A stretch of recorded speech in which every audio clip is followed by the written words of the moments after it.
Hola, què tal? Benvinguts. Avui en companyia del doctor Xavi Ferrés. Què tal, com està, Xavi? Molt bé. Bueno, doncs sempre és agradable escoltar-ho. Amb ell tenim molts temes per parlar, bàsicament pel que fa al tema de la salut, el tema del Covid, com ha canviat el desenvolupament dels CAPs, l'atenció a les persones, en fi, una mica de tot. Però, aprofitant que en Xavi, a més, és el president de l'Hospitalitat de Lourdes i que a principis de setmana havíem de ser en el pelegrinatge i que doncs, per tot plegat no hi hem anat i que tot apunta que potser pel setembre hi podrem anar.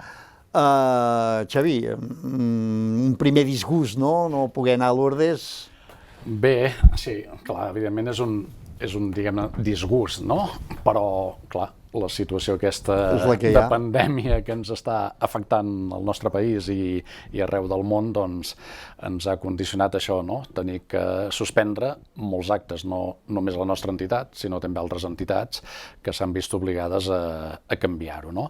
Nosaltres és cert que havíem d'estar-hi ara, del 6 al 10 de juny havíem d'anar-hi, amb l'evolució de la pandèmia, totes les mesures governamentals de prevenció de riscos, de distanciament social, doncs, evidentment, ja vam veure fa dies que es havia de suspendre, perquè, clar, no perdem de vista que portem malalts, portem molta gent, quan ens ajuntem tots 500, 600 persones, a vegades o més, quan estem junts Vic-Solsona, la majoria són gent grans, malalts, discapacitats. Per tant, d'un gran risc. Hi ha molt risc.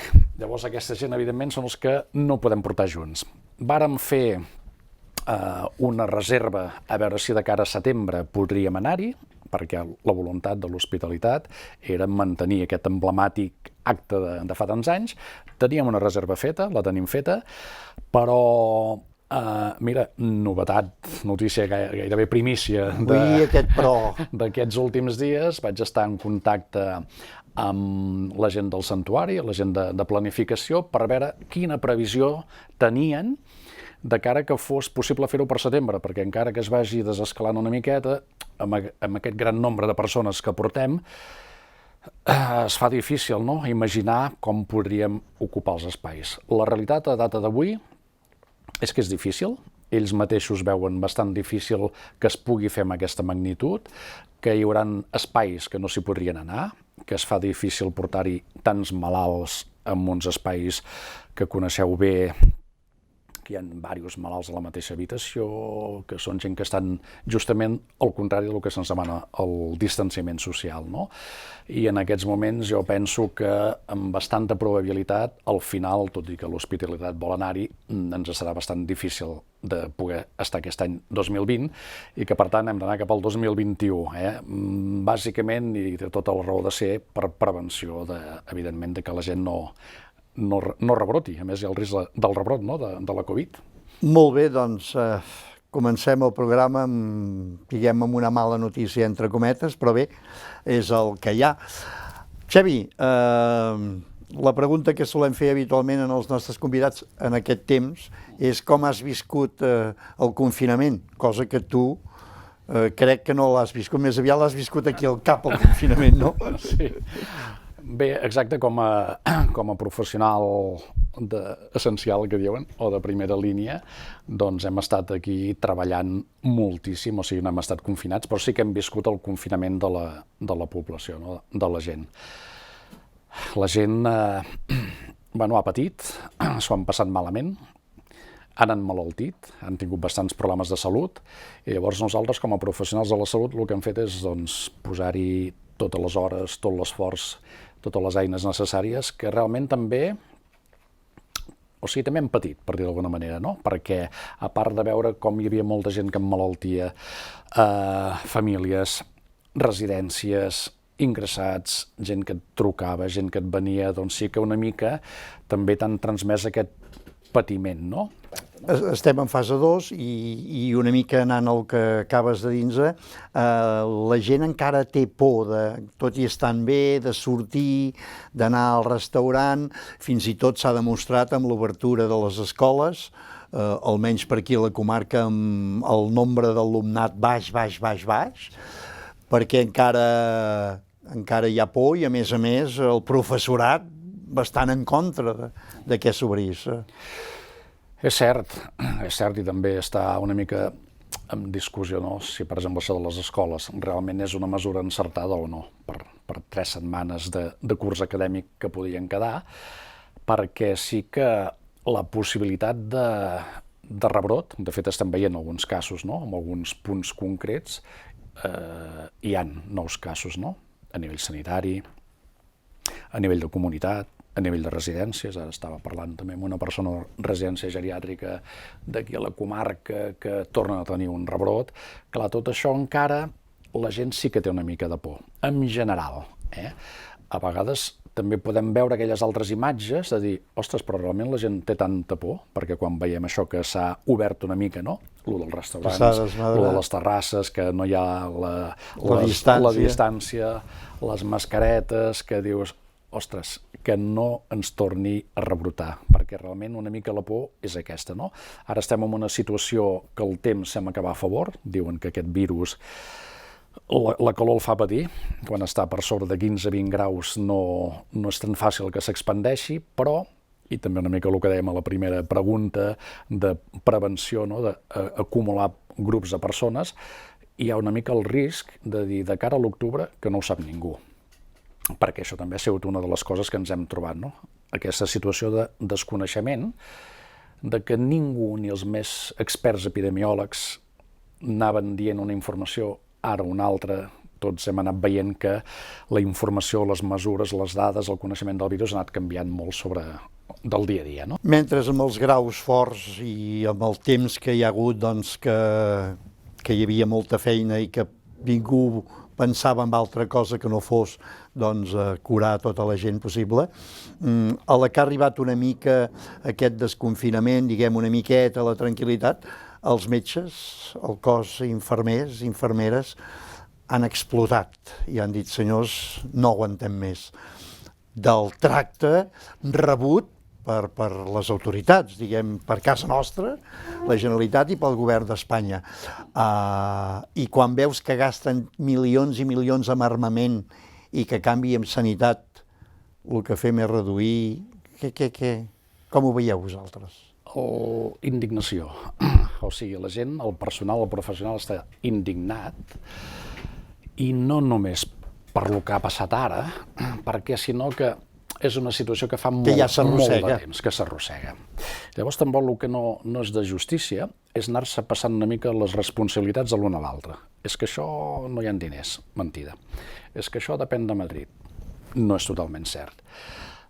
El nostre govern, que és el que ha de dictar les polítiques de salut i benestar social també, té recursos, té elements, i ha de posar diners d'allà on siguin, perquè el sistema sanitari, que allò que a vegades deien que era el millor del sistema sanitari del món, no és cert. S'ha vist que no. No cal que ens posem floretes, val més dir no ho és i què hem de fer per arreglar-ho.